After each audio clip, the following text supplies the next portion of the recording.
Hello and welcome to a very special episode of India Sense. I'm Gauri Trivedi, and the next 30 minutes we'll talk about the biggest story in the world. The next president of the United States, Donald Trump. What will his administration mean for India is our key focus. But let's get you the headlines this Friday evening. Donald Trump becomes the first man in over a century to win back presidency with a gap. He vows that he will truly make the golden age of America come true in his tenure. Prime Minister Modi dials friend Donald Trump after landslide victory. Trump underlines the whole world loves Prime Minister Modi, calls India a magnificent country and Prime Minister Modi a magnificent man. External Affairs Minister Dr. Jaishankar hits out at Trudeau government after anti-India elements perpetrate violence at Brampton's Hindu Sabha Mandir, says political space given to extremist forces. Tensions flare in Israel. Former defense minister hits out at Prime Minister Benjamin Netanyahu, says he axed him because he opposed the draft exemption, supported a hostage deal and called for a state inquiry into the 7th of October attack. He warns that Israel is now abandoning the hostages. USISPF's Mukesh Aghi tells NDTV that India could be a big beneficiary of Trump's economic policies. Aghi says there is convergence in Make in India and Make America Great Again schemes of Prime Minister Modi and President-elect Donald Trump. And over in Western Europe, Germany's governing coalition collapses after Chancellor Olaf Scholz sacks finance minister and paves way for early polls.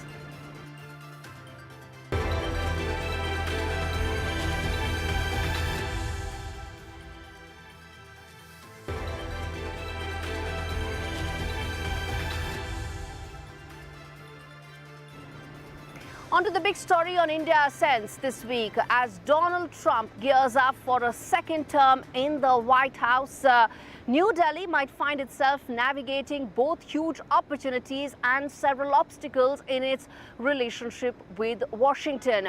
While his personal relationship and rapport with Prime Minister Modi will ensure that there will be opportunities galore, but challenges pertaining to H-1B visa and trade tariffs could become thorny issues. Negotiations could be easy given that the two leaders share a rapport, but how much could be the challenges in a new and evolved New Delhi-Washington DC relationship? Find out in this report. Namaste, Trump. Namaste.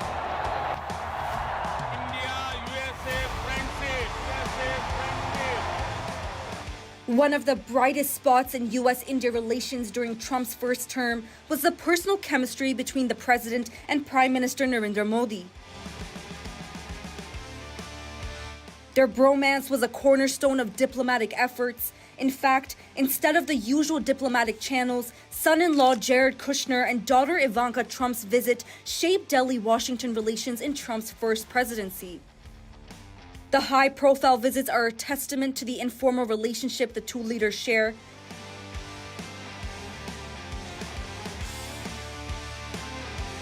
In a second term, this personal connection will continue to play a critical role. Both Washington and New Delhi view Beijing as a common adversary.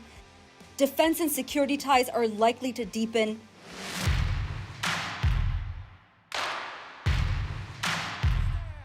Under Trump, the U.S. has solid India advanced military technology, and the two nations have bolstered their cooperation within the Quad. The pivotal strategic grouping with Japan and Australia is aimed at countering China's rising influence in the Indo-Pacific. Expect joint military exercises, arms sale, and continued intelligence sharing as part of the ongoing U.S.-India strategic partnership are on the horizon. A potential flashpoint, however, when it comes to trade, things get trickier. Trump's America First mantra has always meant protectionist policies. His first term saw tariffs on Indian steel and aluminum, as well as on other goods. In 2024, it's highly likely that Trump will continue his aggressive approach to trade imbalances, particularly with emerging markets like India. Expect more trade disputes over tariffs as Trump pushes for India to open its market further or face penalties on exports. Another area of friction will be immigration, specifically Trump's stance on H-1B visas. India's tech industry, which sends thousands of skilled workers to the U.S. under the H-1B program, could be significantly impacted by stricter visa policies. India will need to navigate the trade and visa hurdles that could impede growth.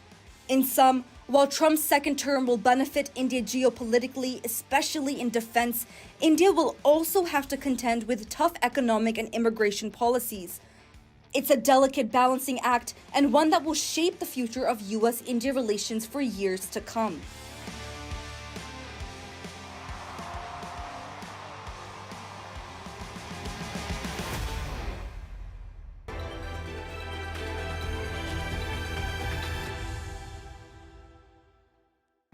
Okay, a lot more happening in the world, and the Quick Take segment takes you through some of the key stories that are shaping the world and shaping India.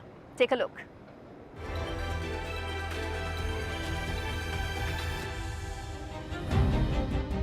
Justin Trudeau seems to be as desperate as a gamble on his last bet.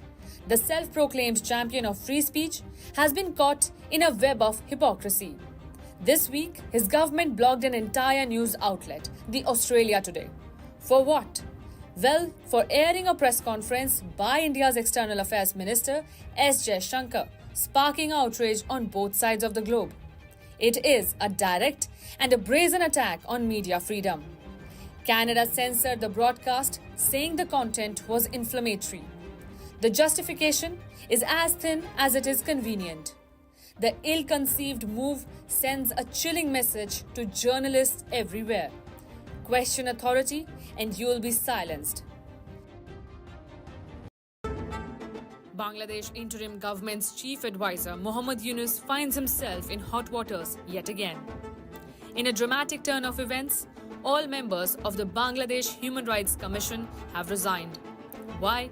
All 6 members were frustrated over the government's failure to address human rights abuses and the administration's inability to counter the raging mob violence. This resignation highlights growing concerns about the state of democracy and freedom in Bangladesh.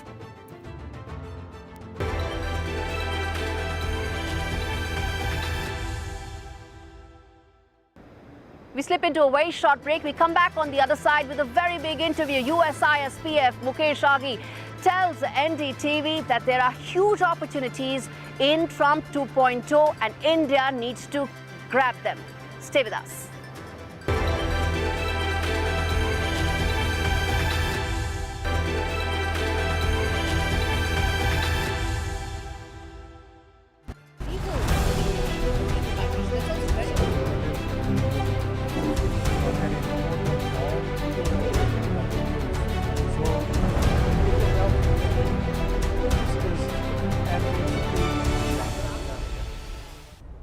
Hello and welcome to this very important conversation that I'm having with Dr. Mukesh Aghi, who is the President and CEO of USISPF, to understand the impact of a Trump 2.0 presidency on India, the India-US relationship 2.0, if one may say so, and the extent of the bonhomie that exists between the two leaders.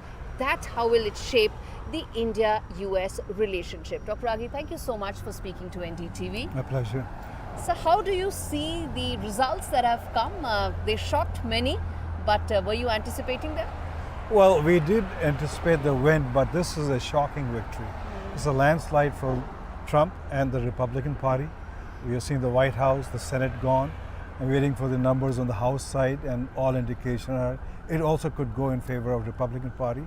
So it is a landslide for Trump.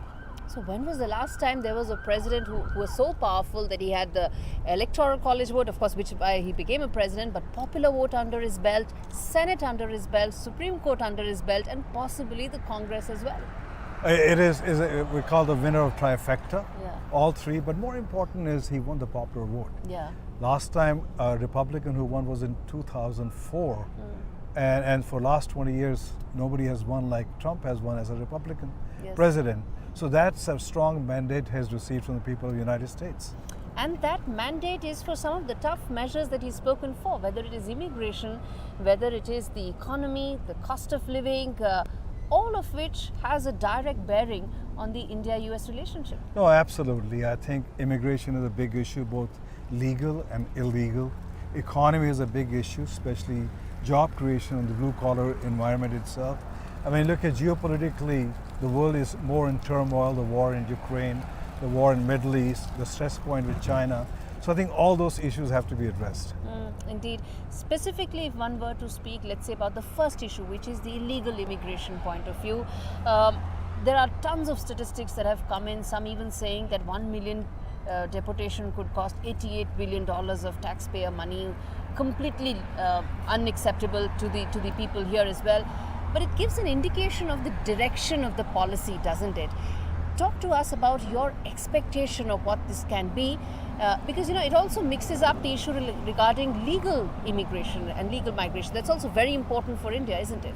Well, you have 16 million illegal folks in the United States.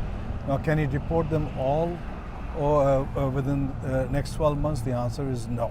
It's a complex process, it's a legal process, and it's a costly process. But the message is we got to stop illegal immigration. And you have to understand, the third largest are Indians. Yes. And that has an impact on the legal immigration side also. So unless you stop the illegal, how do you fix the legal becomes a challenge. So do you see or do you anticipate some tough calls on H-1B? Do you expect some tough measures that may impact Indian companies? And how do you see some of those responses that will have to come in from the Indian administration as well? Well, you have to understand, US needs skilled workers. US need highly educated STEM workers also. And it's important that legal immigration continues so you can fulfill the need of American businesses itself. So I think that we need to clean up the process itself so people don't take advantage of legal immigration also. So I think you will see a lot of effort from that perspective. Yes, initially there will be turmoil in that area, but it will settle down and benefit the legal immigrants. H-1B, if you would like to say something on that, because it impacts IT, it impacts Indian IT in a very major way. And any signaling, messaging from the Trump administration, the Indian side will also have to try and find out some way of trying to do expectation management, both for America as well as for India. Yes, I think H-1B impacts because over 70% of the H-1B workers come from India. But you have to understand that once you correct the problem, it will help the Indian companies quite a bit. So initially it's going to put a constraint, but as time goes by, it'll get better.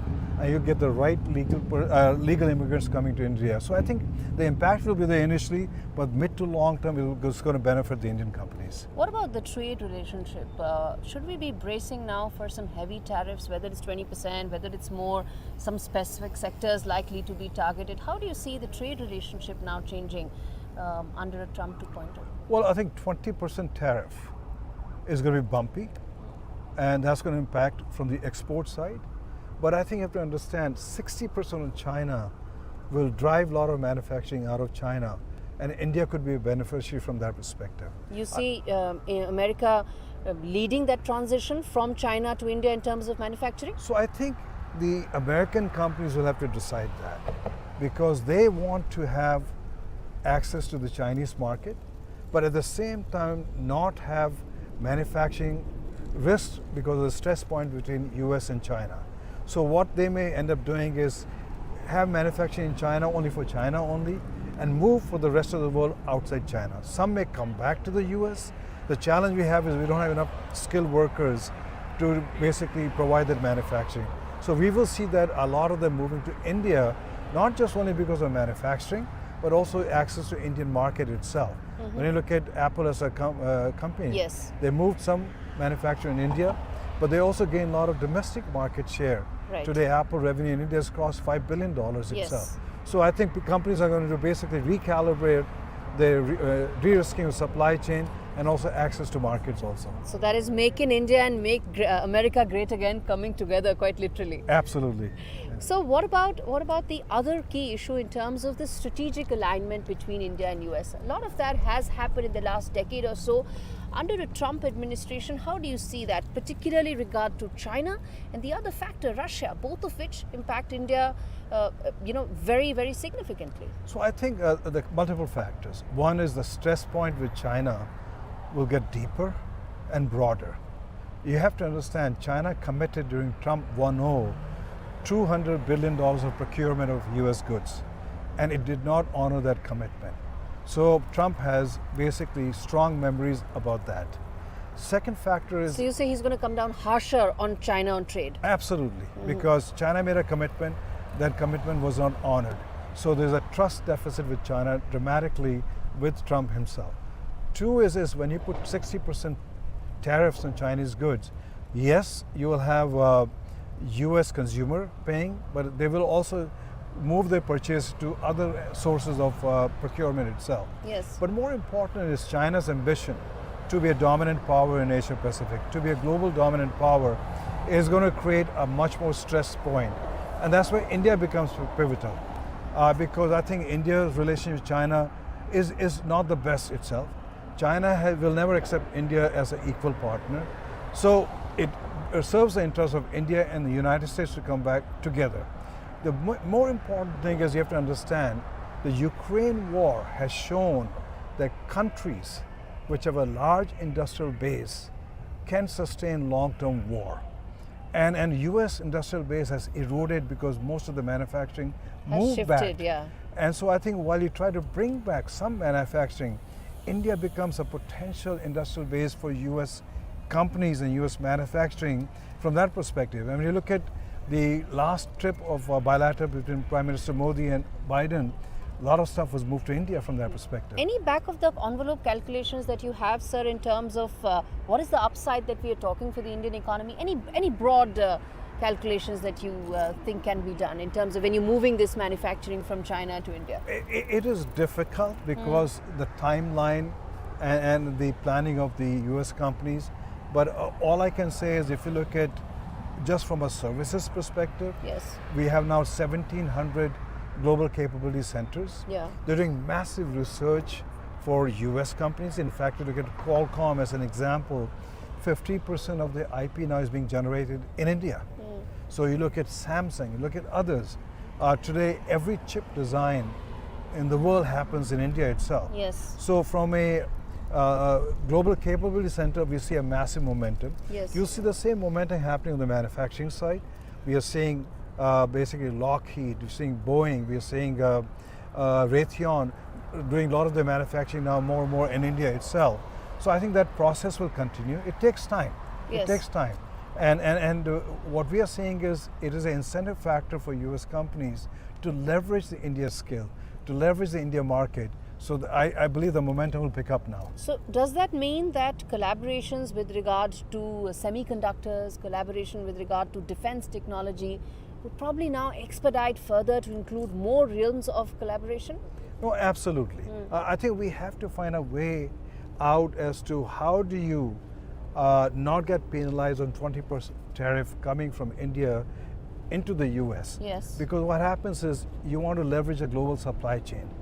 And basically, if you want to stay within the global supply chain, the 20% tariff has an impact. And my recommendation... So what's the way to get around So I it? think the best way to get around that is look at the Quad. One of the highlights of Trump administration was make Quad a state leader summit itself. And if you look at the Quad economies, the four countries, total economy is GDP is roughly at $35 trillion. And you have US, which has a trade agreement with Japan. US has a trade agreement with Australia. India has a trade agreement with Japan. India has some kind of trade agreement with Australia. So if we can somehow make Quad as an economic platform, it is a defense platform, make it as a technology platform, economic platform, and focus on making a free market within the four countries, I think that's the way to go forward. So you're saying a potential FTA between these four countries could be a game changer? Absolutely, because I think these countries are geopolitically aligned, So from security perspective, they're aligned. And basically, India has a surplus skilled resources, a growing market. US need that surplus resources, need that market. So is with Japan itself, so is with Australia. So it is a win-win factor for everybody.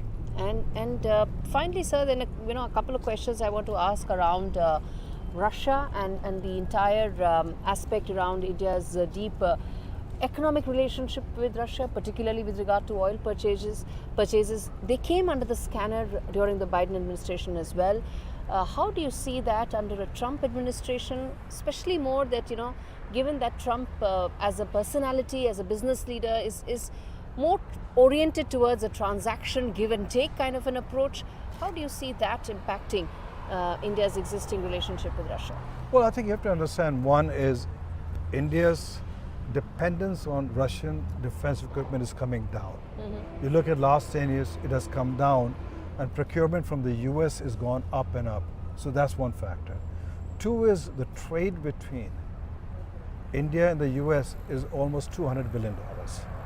Whereas with Russia, it's minuscule in single-digit billions of dollars itself.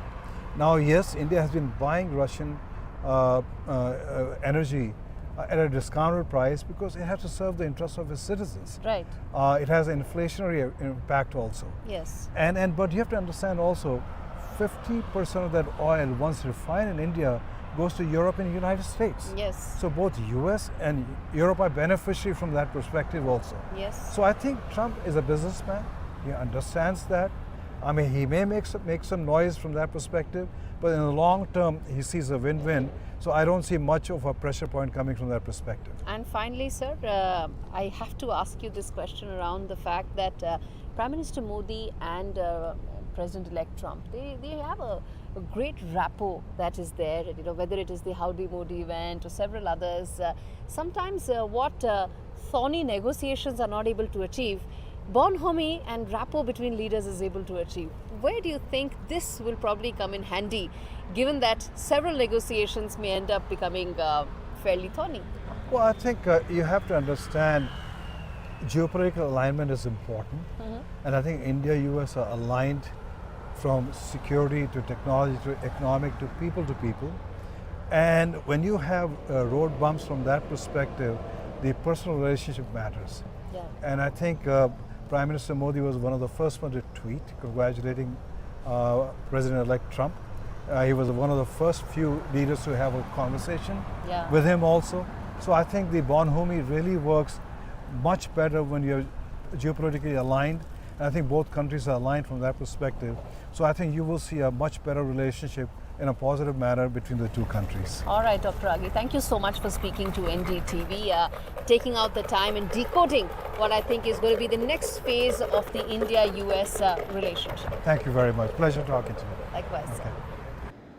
With that, it's a wrap on this edition of India Sense and a wrap of the coverage that NDTV has been bringing to you non-stop of the US elections. Next week, it will be back from our Noida studios. Thank you for watching.